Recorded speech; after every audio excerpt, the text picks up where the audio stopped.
Romanos capítulo 5, justificados pues por la fe, tenemos paz para con Dios por medio de nuestro Señor Jesucristo, por quien también tenemos entrada por la fe a esta gracia en la cual estamos firmes y nos gloriamos en la esperanza de la gloria de Dios. Al estudiar la doctrina del hombre y establecer los parámetros que tienen que ver con la creación, nos encontramos todo el desarrollo de la voluntad de Dios para este mundo y cómo nos dice la Escritura que cuando Dios terminó toda su obra de creación, vio que era no solamente buena, sino que era muy buena, que era excelente. Sin embargo, todo lo que Dios creó para el disfrute del hombre y el dominio que el hombre debía ejercer sobre toda la creación, quedó completamente pulverizado con un acto de desobediencia que se llevó a cabo, que se cometió por parte de Adán contra la ley de Dios. El mandato de Dios era específico para no comer de una fruta que para Adán y Eva estaba prohibida.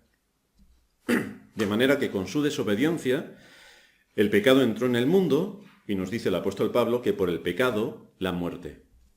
Esto afectó a todas las áreas del ser humano, a su intelecto, a sus sentimientos y a su voluntad.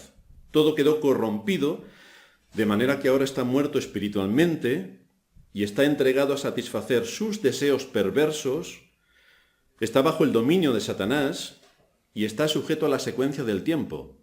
Por eso enfermamos, por eso envejecemos y por eso morimos. Pero Dios no nos dejó a oscuras estando en esta situación, sino que nos dio su palabra, donde encontramos su ley y los principios que se derivan de ella, para que supiésemos quién era el Dios creador, quién era el Dios redentor, quién era el Dios legislador y también, por supuesto, quiénes somos nosotros.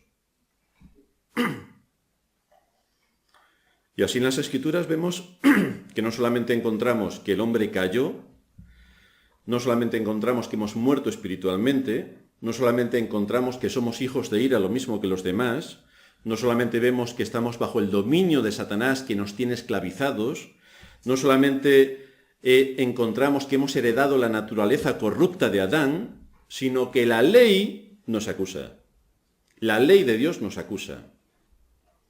Así que las Sagradas Escrituras no solamente nos enseñan a vivir de acuerdo al papel que tenemos encomendado, sino también en esa revelación especial que son las Sagradas Escrituras, vemos que el propósito de Dios fue llevar a cabo un rescate, es lo que llamamos salvación, un rescate que se originó en su gracia, no en lo que nosotros, como éramos buenos, hacíamos y por lo tanto merecíamos que Dios nos salvase. No. El rescate tuvo su origen en su gracia y cumplió su propósito a través de un medio, que es la fe. Por eso dice el apóstol Pablo, por gracia sois salvos, por medio. La fe es el medio, no lo olvidéis. No somos salvos por la fe, somos salvos por gracia, por medio de la fe. Estamos estudiando, por tanto, la salvación de acuerdo a la revelación especial que Dios nos ha dejado en su palabra, y es aquí donde se nos enseña esta increíble historia de la salvación. Como es realmente un asunto de vital importancia para todos los creyentes, debemos estudiar cuál es el plan de Dios en cuanto a la salvación. Cómo ha originado Dios la salvación, cómo la lleva a cabo y cómo la ejecuta. Esto ha sido motivo de grandes disputas a lo largo de los siglos y podemos decir sin ningún temor a equivocarnos que el 90% de los que hoy se llaman cristianos, tanto católicos como protestantes, no creen lo que enseñan las Escrituras. Esto es lo más sorprendente.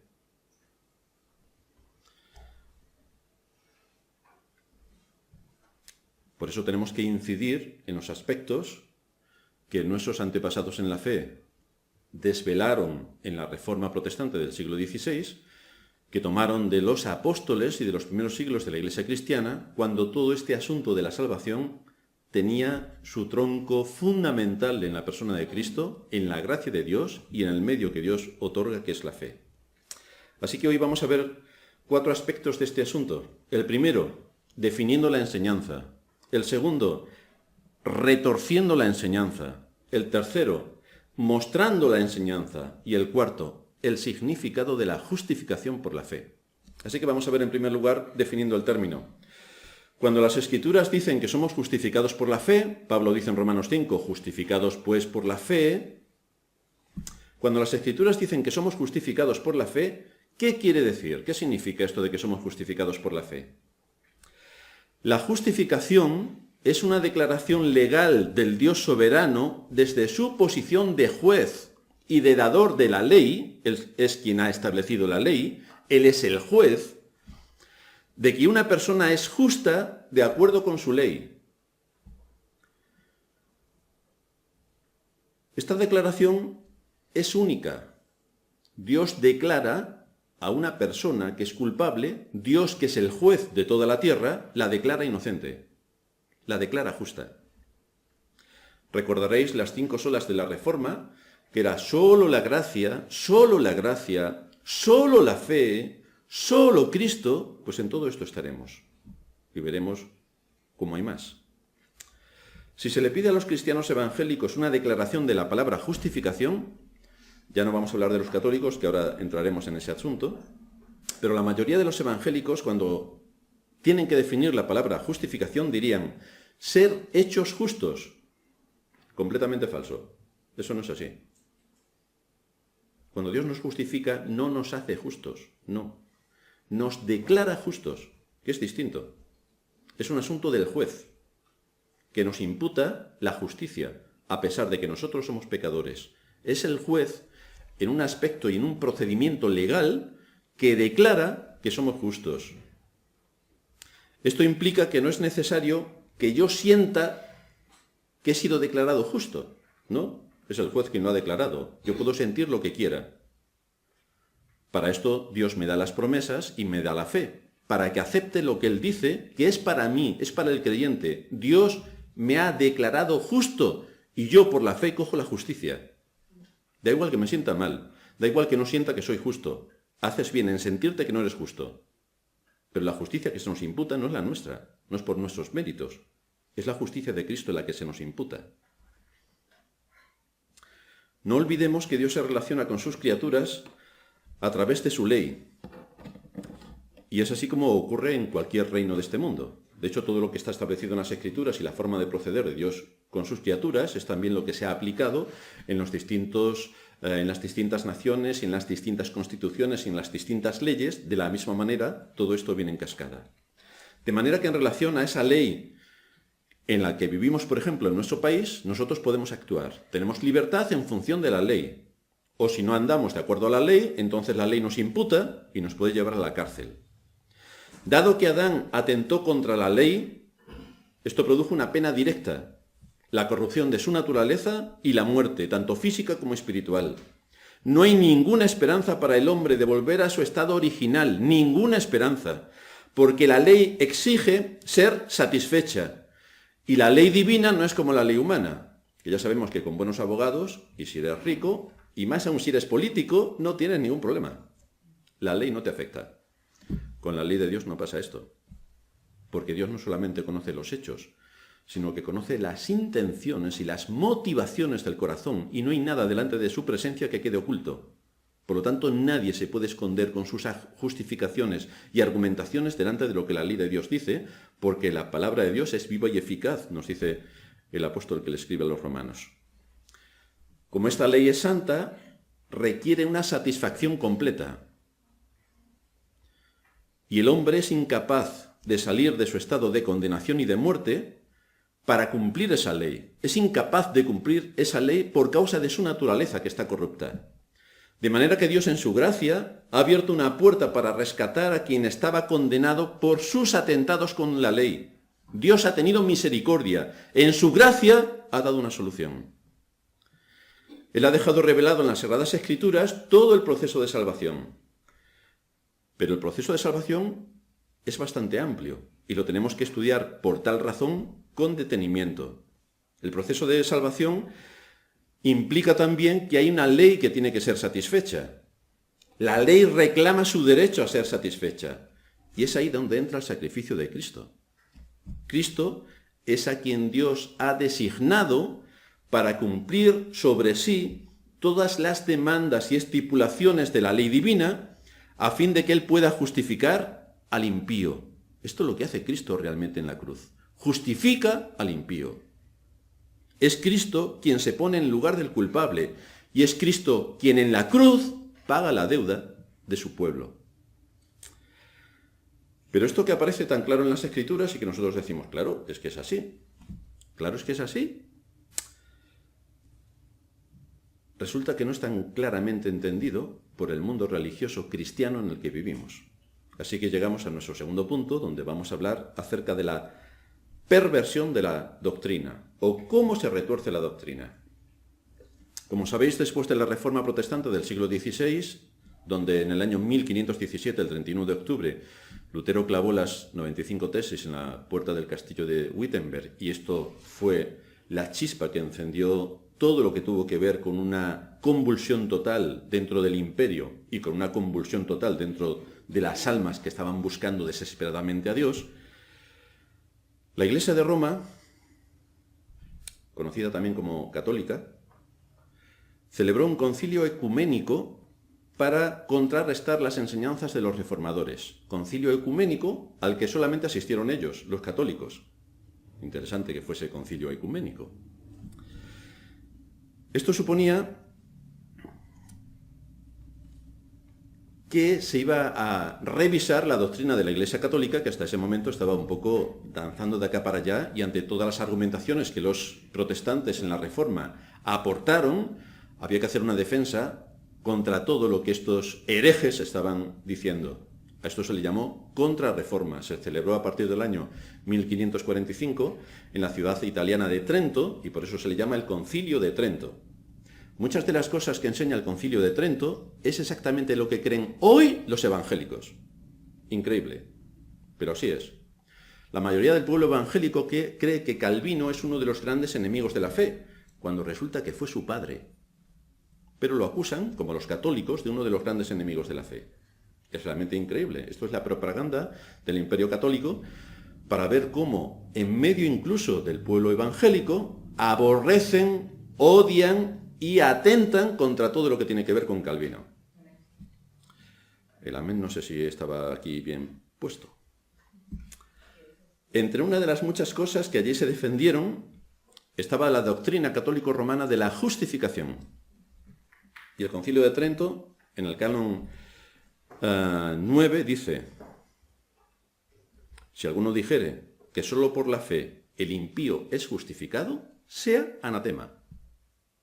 Es decir, arrojado a Satanás. Si alguno dijere que solo por la fe el impío es justificado. Sabéis que uno de los lemas de la Reforma es solo la fe. Solo la fe. Es la fe la que nos salva. Es el medio que Dios utiliza para darnos la salvación. El asunto es que los católicos romanos entienden otra cosa por justificar.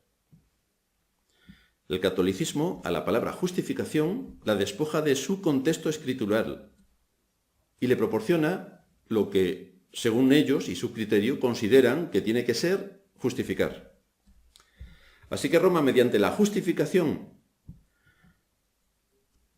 la toma este término y lo redefine.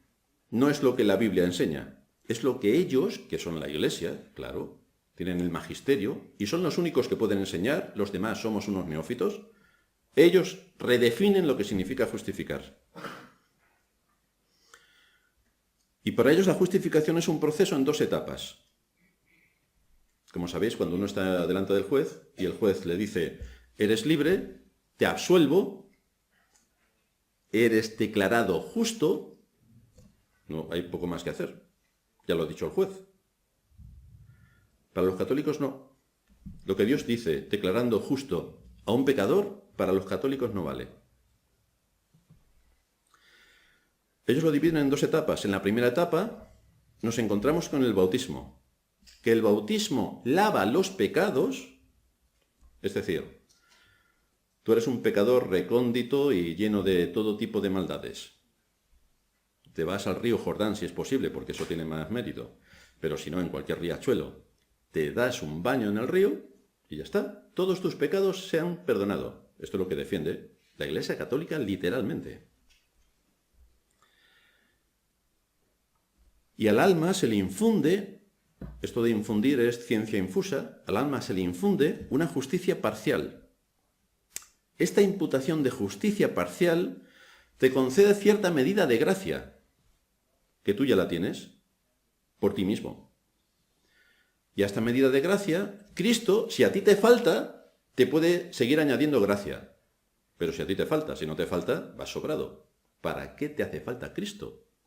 Por eso veis que otro de los lemas de la Reforma fue solo Cristo. Porque aquí encontramos que Cristo te ayuda. Pero nosotros no necesitamos que Cristo nos ayude.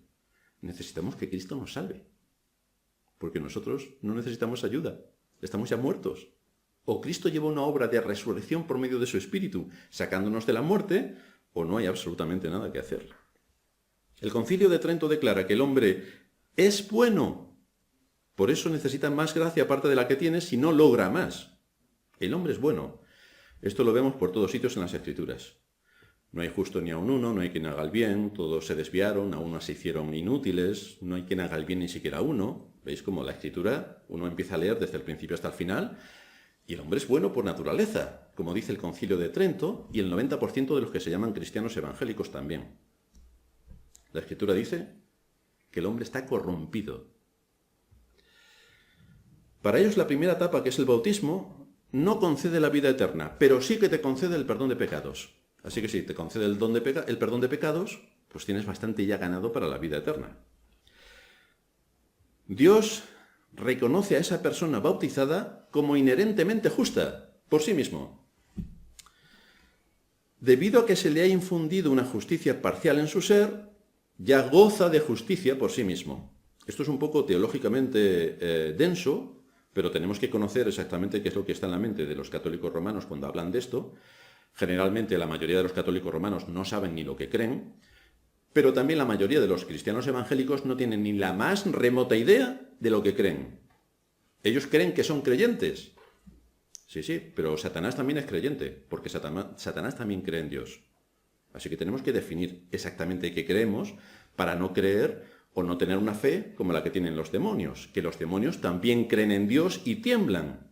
¿Cuál es nuestra fe? ¿La fe de los demonios o tenemos la fe salvadora? Por esta razón, en la Iglesia Católica todos los niños bautizados van al cielo. Claro, ¿cómo un niño no va a ir al cielo? Como el niño no ha pecado, y como el pecado original le es perdonado por el bautismo, es normal que vayan al cielo. Ahora, esto es lo que enseña la Escritura. Dios no nos salva por su gracia a través de la fe, que Él se la da a quien quiere. Pero si Dios llama y salva por su gracia, resulta que si tú tienes 6 meses te puedes salvar, y si tienes 40 años, como ya has pecado, no te puedes salvar. O sea, entramos entonces en la casuística de ver quién se salva, porque dependiendo de la edad que tengas, no te salvas. Por lo tanto, ¿por qué no hacemos como Herodes y matamos a todos los niños menores de 2 años? Adiós, Caleb. Pero va al cielo, nos aseguramos de que va al cielo. Claro, pero fíjate, si sigue viviendo y peca, va al infierno, pues vamos a asegurarnos de que vaya al cielo. Esto es una perversión absoluta. Por lo tanto, tenemos que ver exactamente qué es lo que está enseñando la Escritura respecto a la salvación.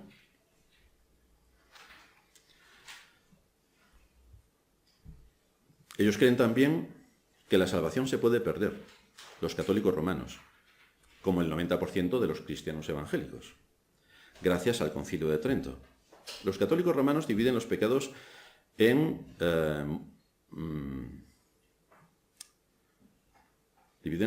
entre mortales y veniales. Pecados mortales están el orgullo, la envidia, la gula, la avaricia, la lujuria, la ira y la pereza. Como todos sabemos, la mayoría de los curas católicos son muy trabajadores.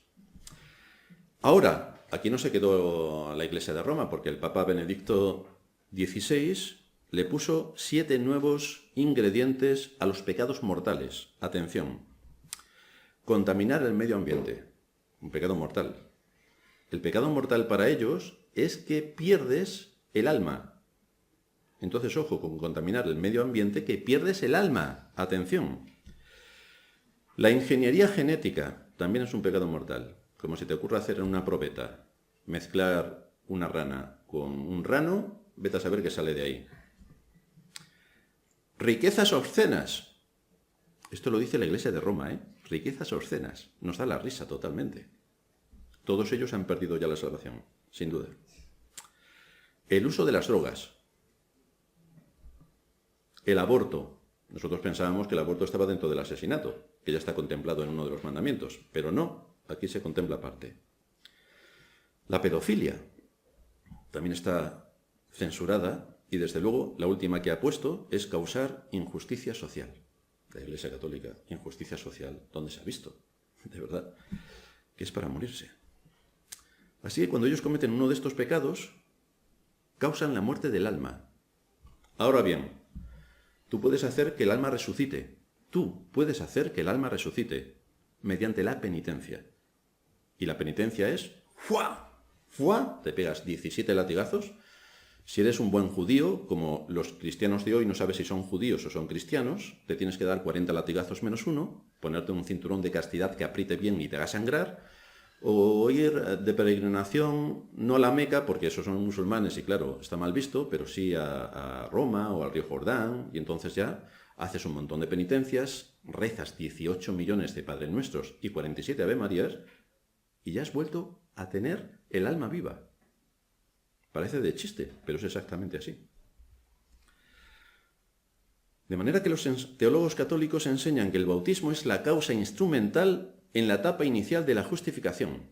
Así nos introducimos en la justificación. Ellos dicen, se confiere justificación en el bautismo. Por supuesto, el catolicismo rechaza la fe sola. Así que la fe, para ser justificados delante de Dios en la terminología católico-romana, no significa nada más que estás de acuerdo con la doctrina de la Iglesia de Roma. Que hoy es de una manera, dentro de 100 años será de otra, y hace 500 será de otra. O sea, como puedes ver, puedes descansar de verdad en las columnas fuertes que te ofrece la Iglesia de Roma.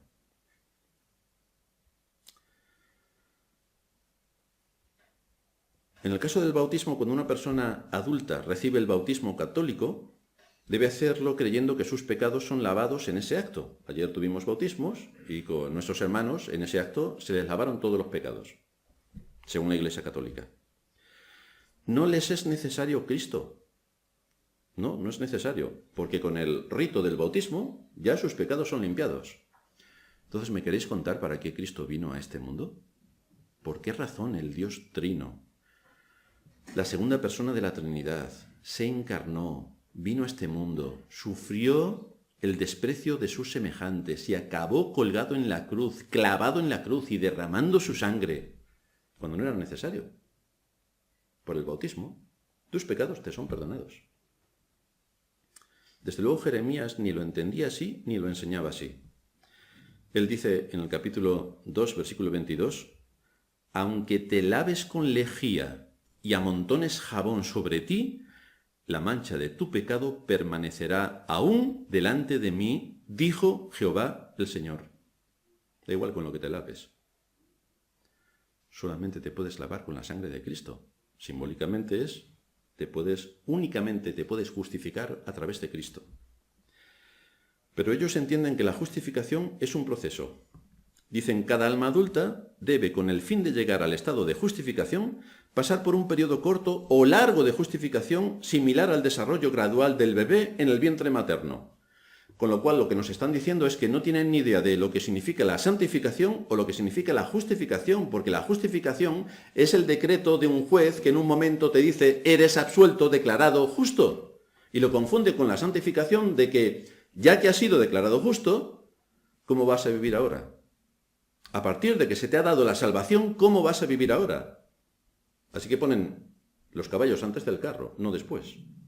Y a partir de ahí, el jaleo que tienen es monumental. Pasa igual que con los cristianos evangélicos, que ellos entienden que tienen que hacer todo y su decisión tiene que estar firmemente para decidir sí a Cristo, para decirle sí a Cristo. Ahí tienen que actuar fuertemente con su voluntad. Después ya no tienen que hacer nada. ¿Ya son salvos? ¿Para qué se van a preocupar de nada más? No, si yo me arrepentí hace 527 años cuando me convertí, ya está, ya me arrepentí. Y no tienen que hacer nada más. y se quedan tan tranquilos, cuando es exactamente a la inversa. Es decir, tú no tienes que hacer nada para la salvación porque Dios te llama, Dios te da ojos, y cuando tú dices sí, es que ya has sido salvado hace mucho tiempo, y es entonces cuando tienes que empezar a vivir de acuerdo a lo que Dios en su palabra te enseña. Pero los cristianos en general lo entienden al revés. ¿Para qué van a trabajar después de haber sido salvados si ya lo ha hecho Dios? Y además, como todo nos es dado por gracia, ¿para qué nos vamos a mover? Y además, como nos movemos por fe, ¿para qué vamos a trabajar? Ya nos vendrá todo por fe.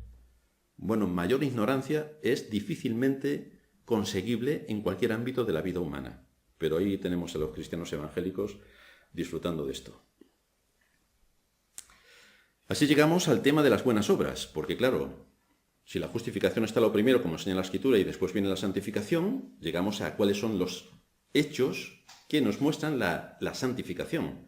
Como los católicos tienen un jaleo monumental, igual que muchos evangélicos, pues no se aclaran. Y ellos dicen, Concilio de Trento, sesión 6, canon 32, si alguno dijere que el justificado por las buenas obras que realiza no merece verdaderamente aumento de gracia, vida eterna y la obtención de la vida eterna, sea anatema. Es decir, que si tú dices que las obras no te salvan, eres un anatema.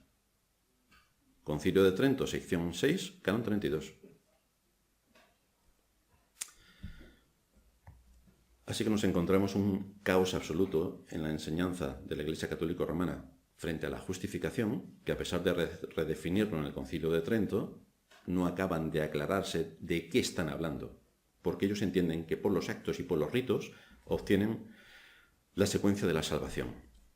En tercer lugar, vamos a ver qué es lo que nos muestra esta enseñanza. La pregunta importante que tenemos que hacernos es, ¿cómo se obtiene esta justicia para poder presentarnos delante de Dios limpios y sin mancha? La respuesta que la Biblia da a esta pregunta es enormemente clara. Por eso, otro de los lemas de la Reforma fue sola Escritura, solo la Escritura. Lo que dijeron los padres, lo que dice mi abuelo, lo que dice la Escritura. La Biblia no solamente declara, sino que también da pruebas fehacientes de que la justicia por la cual seremos justificados ante Dios no es por nuestras obras, en absoluto. Romanos 3:20. Por las obras de la ley ningún ser humano será justificado delante de él. Ninguno. El primer argumento del apóstol sobre este punto se deriva del hecho de que la ley demanda una justicia perfecta. Tú puedes obedecer perfectamente a la ley, como aquel joven rico que se acercó al Señor diciéndole, ya he cumplido todos los mandamientos, aquí vengo de lo más contento. ¿Tú puedes cumplir toda la ley? Si la ley pudiera ser satisfecha por medio de una obediencia imperfecta, o por cualquier servicio que el hombre pudiera cumplir, entonces la justificación sería por obras. Efectivamente. Pero ya que la ley requiere obediencia perfecta, obediencia absoluta, la justificación por medio de las obras es absolutamente imposible. No podemos poner nada delante de Dios diciendo, mira qué bueno soy. Imposible. Por eso el apóstol argumenta diciendo en Gálatas 3:10, porque todos los que dependen de las obras de la ley están bajo maldición, pues escrito está, maldito todo aquel que no permaneciere en todas las cosas escritas en el libro de la ley para hacerlas. ¿Las haces? No, eres maldito. Es lo que está diciendo Pablo. Y en otro lugar, en Gálatas 3:21 dice, porque si la ley dada pudiera vivificar, la justicia sería verdaderamente por la ley. Nos justificaríamos por la ley. Pero la ley puede vivificarnos si la ley lo que hace es pegarnos un tiro. Pablo dice, yo no sabría lo que era la codicia si la ley no me dijera no codiciarás. Como la ley me dijo no codiciarás, ¡plaf! Entonces vi que yo era culpable de muerte. Porque yo no pensaba que codiciaba hasta que la ley me lo dijo. Y entonces la ley me mató.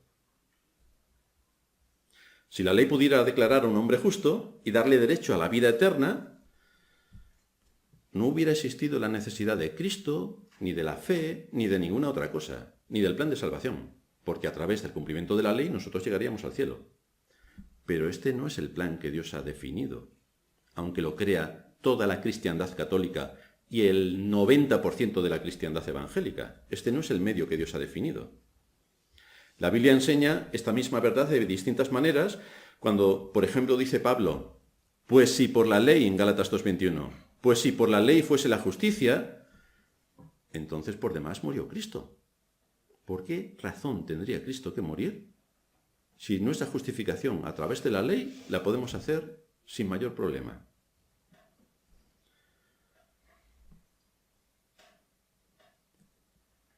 Como los católicos asocian el tema del bautismo y de los ritos, y los protestantes, los evangélicos dicen también que si un niño es pequeñito va al cielo y si ya crece pues ya entra en edades de pecar y entonces va al infierno, Pablo dice en Gálatas 5:2, he aquí, yo Pablo os digo, que si os circuncidáis, de nada aprovechará Cristo.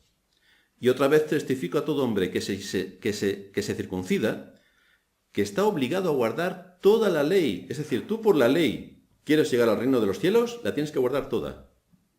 ¿La puedes guardar toda? No, estás condenado. Bueno, pero es que hago todos los puntos menos uno. El que falle en un solo punto está condenado por toda la ley, porque toda la ley es una cadena. Un eslabón te lleva a otro. Y todo está enlazado. Los ritos externos no salvan. No pretendas limpiar tus pecados bautizándote, porque no los vas a limpiar. El bautismo no te salva, el bautismo no te limpia, es un símbolo.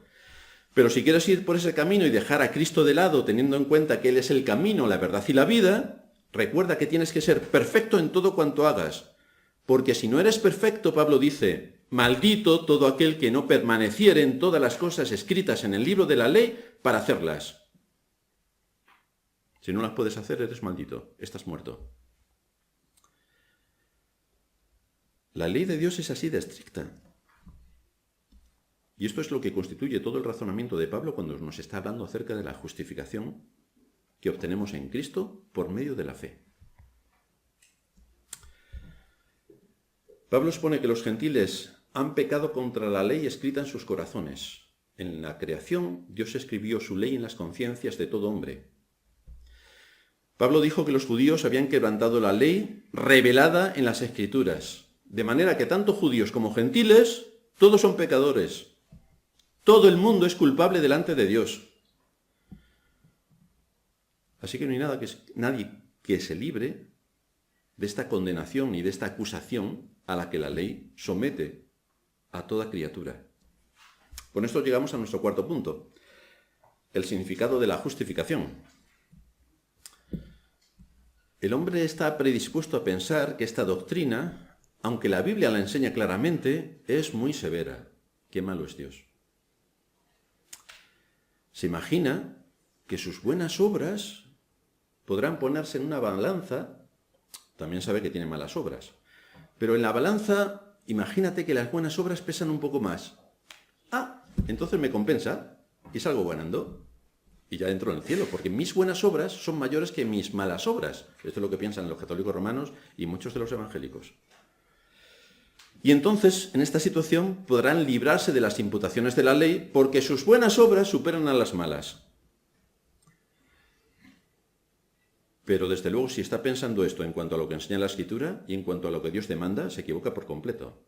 Porque aquí no se trata de una balanza donde ponemos nuestras buenas obras y las malas obras y a ver cuáles pesan más. No. Aquí es o tienes a Cristo por la fe o no lo tienes.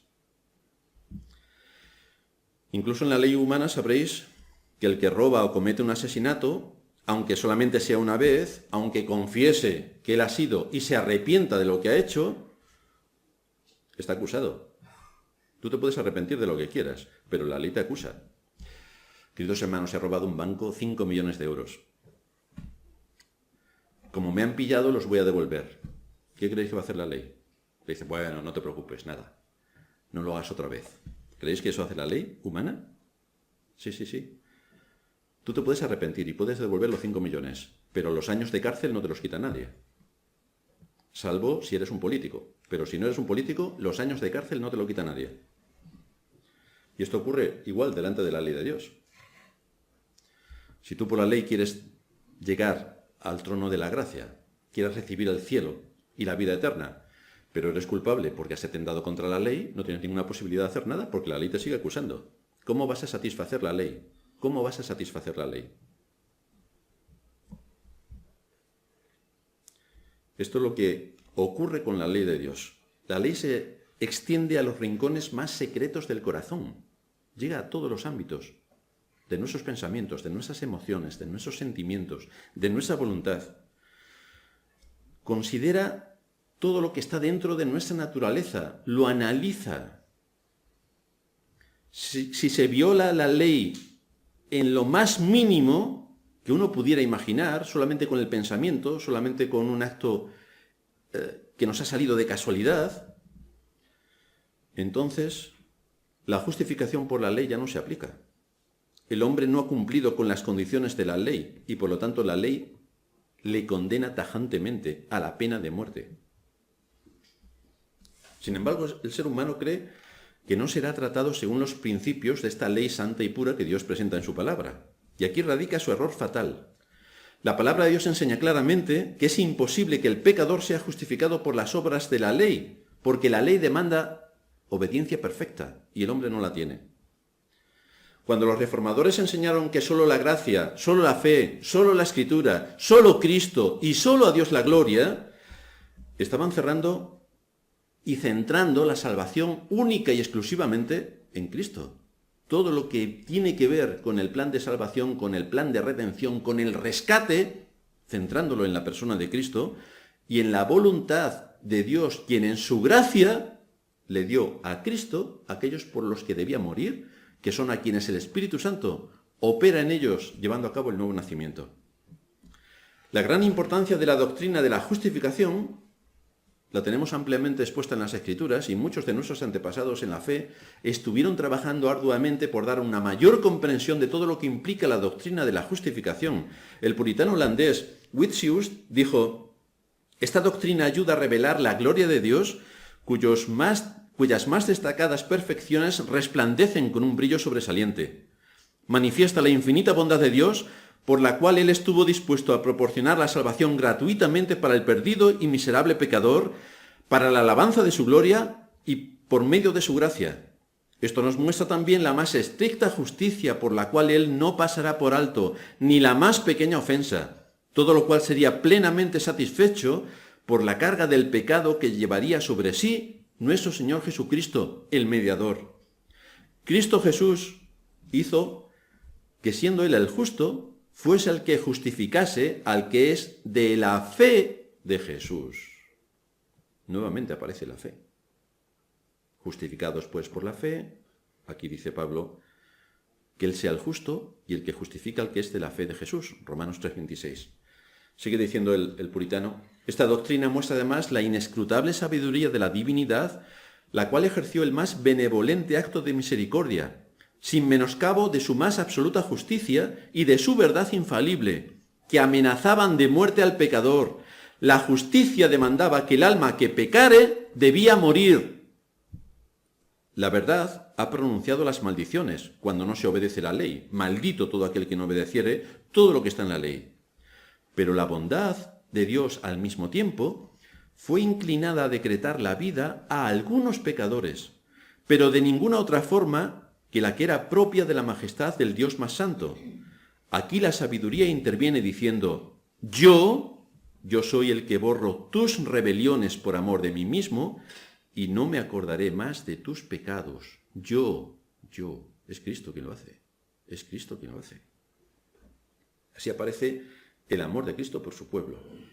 Resplandece en toda su gloria, porque aunque era Señor de todo, era ante quien los ángeles cubrían sus rostros por la inmensa gloria de su ser, se sometió en obediencia, vino a este mundo, se sometió en obediencia a la ley, recibió en nuestro lugar la maldición de la ley porque murió en la cruz por su pueblo, y así termina Pablo diciendo: al que no conoció pecado, por nosotros se hizo pecado, para que fuésemos hechos justicia de Dios en él. ¿Cuál es la aportación que nosotros hacemos delante de la justicia divina?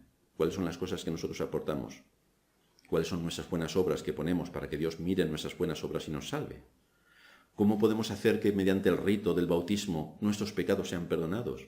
Es completamente imposible y es una herejía lo que la Iglesia de Roma predica y lo que muchas iglesias evangélicas de nuestros días defienden. Concilio de Trento.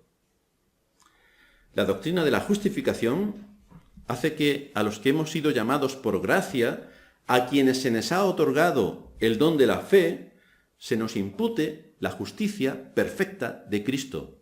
Él era el justo, no nosotros. Él tuvo méritos, no nosotros. Él fue quien murió para perdonar nuestros pecados, dice Pablo clarísimamente, y quien resucitó para nuestra justificación.